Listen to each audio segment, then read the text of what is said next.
వైఎస్ఆర్సీపీ మాజీ ఎంపీ దళితుడు నందిగం సురేష్ గారు అక్రమ కేసుల్లో అరెస్ట్ అయ్యి ఏ కేసు తప్పుడు కేసులని ఎందుకు అంటున్నామంటే దాని మీద ఎక్కడ ఆధారాలు లేనివన్నీ తీసుకొచ్చేసి అప్పటికప్పుడు తయారు చేసిన వీటితో 3-4 ఏళ్ల క్రితం అన్ని బయటకు తీసి నిజంగా ఆ రోజు మేము అధికారంలో ఉన్నాం. ఈరోజు తెలుగుదేశం పార్టీ వ్యవహరిస్తున్న పద్ధతిలో మేము ఆ రోజు వ్యవహరించింటే, జగన్మోహన్ రెడ్డి గారు వ్యవహరించింటే ఈ కేసులన్నీ ఆ రోజు తీసేసి ఉండొచ్చు. అధికారంలో ఉన్నామని అడ్డగోలుగా కేసులు పెట్టలేదు. అధికారంలో ఉన్నాం, మా వాళ్ళ మీద తప్పుడు కేసు ఉంటే వాటిని తీసేయించాలని దానికి పోలేదు. చట్టం తన పని తను చేసుకుపోతుంది. ఏ డిపార్ట్మెంట్లో వాటి పని అవి చేయాలని జగన్మోహన్ రెడ్డి గారు ఏ లైన్ అయితే తీసుకున్నారో దాన్ని ఈరోజు వీళ్ళు రావడమే తెలుగుదేశం పార్టీ వీటన్నిటినీ తోటి లేని కేసులు కొత్తవి పెట్టడం, పాత వాటిలో ఉన్న వాటన్నిటిని ఇప్పుడు బయటకు తీసి మళ్ళీ ఫ్రెష్గా తయారు చేసి మేము ఏమరపాటుగా ఉన్నామంటే ఉన్నాము. ఎందుకంటే చట్టం తన పని చేసుకుపోతుందంటే న్యాయంగా ధర్మంగా ఉంటారని అనుకున్నాం. నువ్వు ఇలా తీసుకొచ్చేసి అక్రమంగా జైల్లో పడేస్తున్నావు. కోర్టు కేసుల్లోనూ న్యాయస్థానాల్లో ఉన్న వ్యవహారాల్లో ఉండే లొసుగులో వాటిని వాడుకొని సిస్టమ్ను మేనేజ్ చేసుకుంటూ ఆ ప్రతిపక్షంలో ఉన్న ఆ పార్టీ అలాగే వ్యవహరించింది. ఇక్కడి నుంచి సుప్రీంకోర్టు వరకు ఎక్కడికి పోయినా ఈరోజు అదే చేస్తుంది. అధికారంలోకి వచ్చాక మరింత దుందుడుగ్గా చేస్తుంది. దానికి నిదర్శనం ఈరోజు ఇప్పుడు సురేష్ ఇక్కడ ఈరోజు 4 నెలలు ఇక్కడ ఉండడం.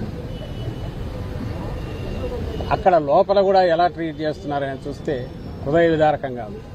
ఓ మాజీ ఎంపీ కనీసం ఇవ్వాల్సిన ఇది కూడా ఇవ్వట్లేదు. దాని మీద మేము ఎక్కువ అడిగితే మరింత కక్ష సాధింపుతో పోతున్నాం. నేరుగా ముఖ్యమంత్రి కొడుకు ఫోన్లు చేస్తాడు, ఏది ఎట్లా నడవాలనో ఇక్కడ డైరెక్షన్స్ ఇస్తాడు. అధికారులు ఇక్కడ ఉండేవాళ్ళు అది ఫాలో కాకపోతే ఏమవుతుందని భయంతో కొంతమంది, అడుగులకు మడుగులు ఎత్తేవాళ్ళు మరికొంతమంది. తాగడానికి వాటర్ బాటిల్ తెచ్చుకుంటామంటే కూడా అలౌ చేయట్లేదు. మినిమం ఫెసిలిటీస్ క్రియేట్ చేయట్లేదు. అలాగే 4 నెలలు భరిస్తూ వచ్చారు. మేము పార్టీ జగన్మోహన్ రెడ్డి గారితో సహా వీటన్నిటి మౌనంగానే భరిస్తున్నాం. ఎందుకంటే దీని మీద ఇప్పుడున్న దాంట్లో మీరు ఇవే కాదు, సోషల్ మీడియా కేసులని చెప్పి పెడుతున్న 2 నెలలుగా చూస్తున్నారు. మామూలు కక్ష సాధింపు కాదు, దీన్ని తొక్కేయాలి, ఈ పార్టీ వైఎస్ఆర్సీపీ ఉనికి లేకుండా చేయాలి, బెదరగొట్టాలి, టెర్రర్ క్రియేట్ చేయాలనే పద్ధతిలో కేసుల మీద కేసులు పెడుతున్నారు. పీటీ వారెంట్లను తిప్పుతున్నారు. ఈరోజు ఆమె సుధారాణి ఆమె రోజు రిలీజ్ అవుతుందని అంటున్నారు. 3 పిల్లల తల్లి, భార్యాభర్తను ఇద్దరిని జైల్లో వేసేశారు.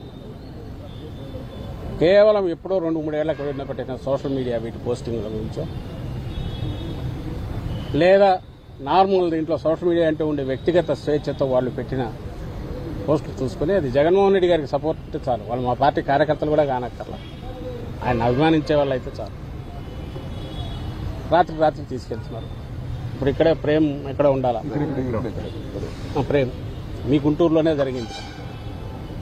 వారం క్రితం, వారంన్నర 2 వారాలు అవుతుంది. 13-12 రోజులు తెల్లవారుజాము 3 గంటలకు వచ్చి తీసుకోవడమేంది. సోషల్ మీడియాలో యాక్టివ్గా ఉండేవాళ్ళు అందరినీ టెర్రరైజ్ చేసి ఇంట్లో వాళ్ళందరినీ, ఆడవాళ్లను బెదరగొట్టి, ఎప్పుడో 30 ఏళ్ల క్రితం చూసేవాళ్ళం నక్సలైట్లను తీసుకెళ్లే వాళ్ళని. కనీసం వాళ్ళని చూస్తే భయం ఉండేది వీళ్లకు. అందుకే పోలీస్ స్టేషన్ పీటీ వారెంట్లు ఇట్లా తిప్పేవాళ్ళు కాదు, ఏడపట్టుకుని వాళ్ళు తంతారు వాళ్ళు. వీళ్ళని మా వాళ్ళను ఇప్పుడు సోషల్ మీడియా యాక్టివిస్ట్ అని రాత్రులు తీసుకెళ్లడం, శ్రీకాకుళం నుంచి తడ తీసుకెళ్తారు, తడ నుంచి ఇంకో దగ్గరికి తీసుకెళ్తున్నారు. హెరాస్మెంట్ అంటే ఎట్లుంటుంది, ఇదిగో ఇట్లా ఉండాలి అని కూడా మాకు నేర్పిస్తున్నారు. భవిష్యత్తులో వీళ్ళని ఒక్కొక్కరిని ఏం చేయాలి, ఎట్లా చేయాలి రాసి పెట్టుకుని అనేది మాకు నేర్పిస్తున్నారు. వైఎస్ఆర్సీపీకి, మాకు, నాయకులకు, కార్యకర్తలకు. జగన్మోహన్ రెడ్డి గారు ఇందులో 5% 1% అయినా ఈ ధోరణితో వ్యవహరించే వాళ్ళ ఇంటే చంద్రబాబు నాయుడు మేము వచ్చిన 3 నెలలకే జైల్లో ఉండేవారు. 2019 తర్వాత మేము వచ్చాక ఆ రోజు ఆయన అట్లా అనుకోనందువల్లే చంద్రబాబు నాయుడు కింద కేసుల మీద ఎంక్వైరీలు జరిగి దర్యాప్తులు జరిగి ఆ తర్వాత ఫైనల్ దీనిగా ఆయన అరెస్ట్ చేశారు తప్ప ఇప్పుడు ఈ రోజు చంద్రబాబు నాయుడు రాగానే ఏం చేస్తున్నాడు 3 నెలల్లో తన కేసులు ఎట్లయితే ఇచ్చాలని ఆయన చూసుకుంటున్నాడు. నేను చెప్పదలుచుకుంది ఒక్కటే, ప్రజలు అధికారం ఇచ్చింది ప్రజల గురించి ఆలోచించాలా, ప్రజల సమస్యలు పరిష్కరించాలా, ప్రజల కోసం నిలబడాలని జగన్మోహన్ రెడ్డి గారు అనుకున్నారు. ఆయన ఆకాంక్షలకు అనుగుణంగానే మా పార్టీ నడిచింది. నాయకులు నడిచారు, కార్యకర్తలు నడిచారు, ఎంటైర్ పార్టీ నడిచింది. ఈ రోజుకి అలాగే ఉంది. ప్రజలు అధికారం ఇచ్చింది ఎట్లా మనం దండుకోవాలా, ఏ రకంగా మన సంపద పెంచుకోవాలా, ఏ రకంగా మన చుట్టూ ఉండే వాళ్ళవి పెంచాలా, వాళ్లే రేపు వాళ్ళ ప్రయోజనాల కోసం మనల్ని నిలబెడతారు. అలాంటి ఒక మందను తయారు చేసుకోవాలని తయారు చేసుకున్నది చంద్రబాబు నాయుడు. అది గతం కంటే ఇప్పుడు బరి తెగించి ఆచరణలో కూడా ఆయన చూపిస్తున్నారు. 5 నెలల్లోనే చూపిస్తున్నారు. ఈ తేడా అందరూ గమనించాలి.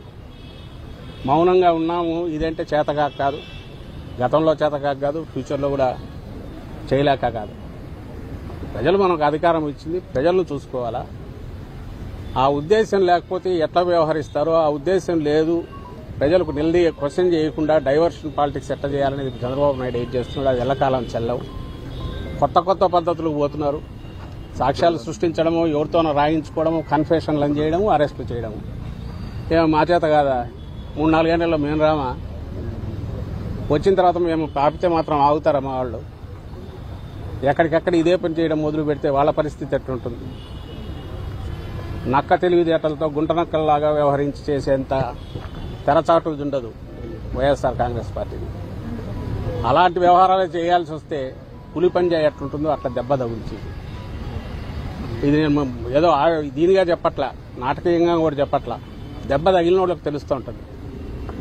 నువ్వు ఆ దెబ్బ కొడుతున్నావు అంటే, ఎట్లయినా కొట్టచ్చని నువ్వు చూపిస్తున్నావు అంటే, ఆ ఎట్లయినా కొట్టడంలో నీకంటే బలంగా కొట్టగలిగిన శక్తి వైఎస్ఆర్సీపీకి ఉంది. ఎందుకంటే ఇది అభిమానంతో ఏర్పాటైన పార్టీ, అభిమానులుగా కార్యకర్తలుగా ఉన్న పార్టీ, జగన్మోహన్ రెడ్డి గారిని ఓన్ చేసుకున్న కార్యకర్తలు ఉన్న పార్టీ.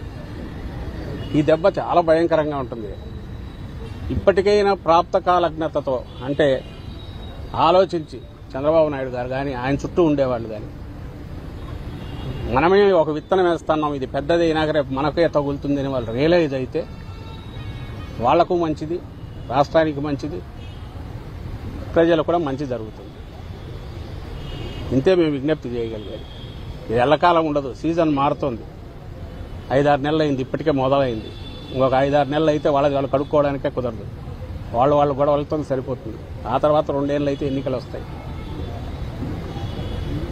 ఇవన్నీ దృష్టిలో పెట్టుకొని, వచ్చే కాలాన్ని కూడా దృష్టిలో పెట్టుకొని కొంచెం ప్రాగ్మాటిక్గా, ప్రాక్టికల్గా ఆలోచించమని, ఆ విజ్ఞత వాళ్ళకు ప్రసాదించమని కోరుతున్నాం చంద్రబాబు నాయుడు గారు కానీ ఆయన చుట్టూ ఉండే వాళ్ళకి కానీ.